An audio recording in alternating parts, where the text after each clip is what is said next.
अभी हमने देखा मैरिजेस में बहुत प्रॉब्लम्स आ रही है, कपल्स में अंडरस्टैंडिंग नहीं हो रही है।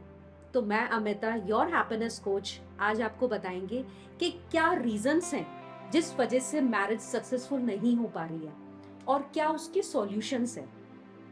अमिता साइकोलॉजी क्लिनिक ने स्टार्ट किए है pre marriage counselling and post marriage counselling. जैसे कि आपने देखा है, अभी शादी के हमने 3 दिन भी हुए हैं, 7 दिन हुए, 1 महीना हुआ है, 1 साल हुआ है, 10 साल हुए, 20 साल हुए, पर प्रॉब्लम्स आ रही हैं। बट अब फ्रीक्वेंसी ज्यादा हो रही है, मतलब कि कुछ ही टाइम हम अपने कपल के साथ रह रहे हैं, उसमें अंडरस्टैंडिंग नहीं हो बैठ पा रही है। तो मैं अमिता ये बताना चाह रही हूँ कि इसके रीजंस क्या क्या हैं। सबसे पहले है कि हम समझें, अगर हमारा नया पार्टनर आ रहा है तो हम उसको अंडरस्टैंडिंग दिखाएं, उस पर ट्रस्ट रखें, उसको बताएं कि हमारी फैमिली में कौन कौन है, क्या क्या है, उसे कुछ समय दिया जाए। कोई छोटी छोटी चीजों में आर्ग्यूमेंट्स ना हो। फैमिली एक दूसरे सोचे कि हमारा नया मेंबर हमारे पास आ रहा है, उसको भी समझे कि इसलिए अपना नया घर छोड़ के आ रही है, अब अपने घर को अपनाना चाह रही है, तो उसको थोड़ा समय दें। इमोशनली वो कहते हैं ना डाउन हो रही है, उसको चाहिए कि प्यार, कोई प्यार से बात करे, फैमिली मेंबर्स होने चाहिए। फाइनेंशियली अगर उसको कुछ चाहिए तो हम सपोर्ट करें। अपने पार्टनर को प्रायोरिटीज देना जरूरी है।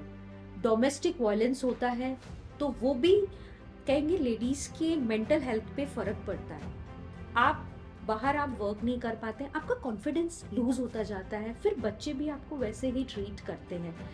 इसलिए लेडीज को स्पेशली समझना चाहिए कि उनकी क्या क्या प्रॉब्लम्स आ रही हैं। अगर आपके फैमिली में आपकी वाइफ को या मदर को कुछ प्रॉब्लम आ रही है, जैसे हेल्थ इश्यूज हो रहे हैं, तो उनको समझें कि इसके पीछे रीजन क्या है। जैसे कपल्स आते हैं, हमेशा कहते हैं कि हमारी वाइफ हमेशा कंप्लेन करती है, मुझे यहाँ पेन है, यहाँ पेन है, तो उसके लिए भी रीजन है, वो आपका समय चाहती है, तो उसको भी समय दें। ये नहीं कि हम घर पे आ रहे हैं तो हमेशा हम मोबाइल पे ही रह रहे हैं। सोशल मीडिया को अवॉइड करना जरूरी है।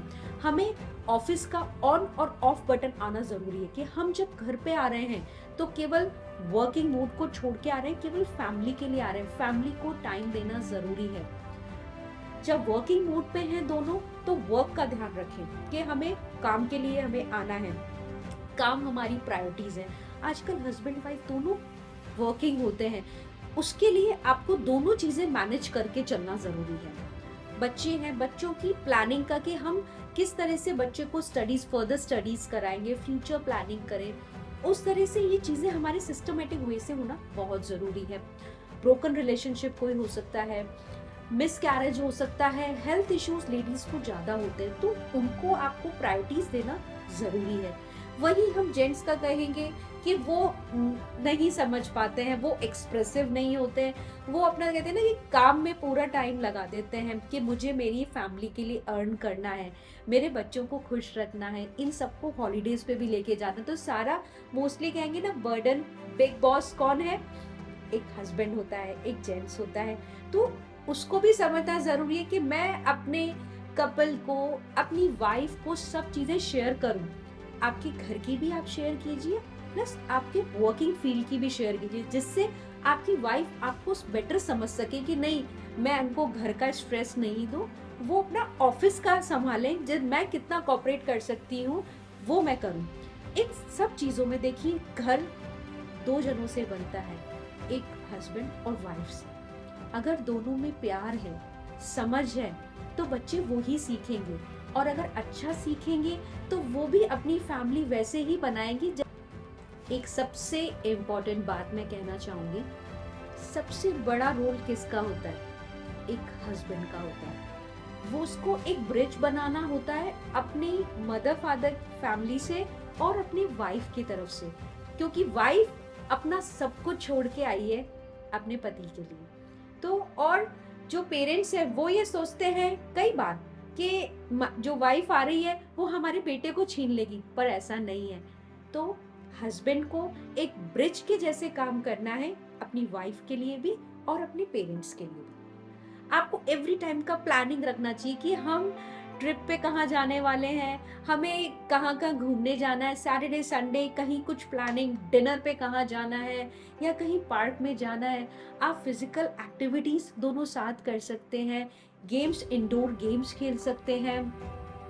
जैसे कहेंगे दोनों को एक सरप्राइजेस रखने चाहिए, जैसे कि दोनों में ना एक्साइटमेंट रहे कि ओ मेरा बर्थडे आ रहा है, एनिवर्सरी आ रही है, तो एक्साइटमेंट जरूरी है।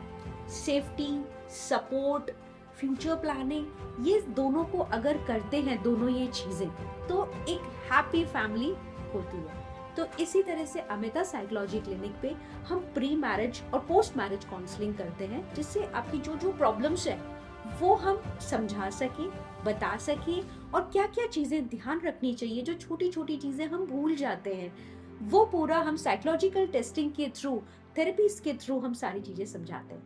सो थैंक यू, मिलते हैं हम फिर नेक्स्ट वीडियो पे। नमस्कार।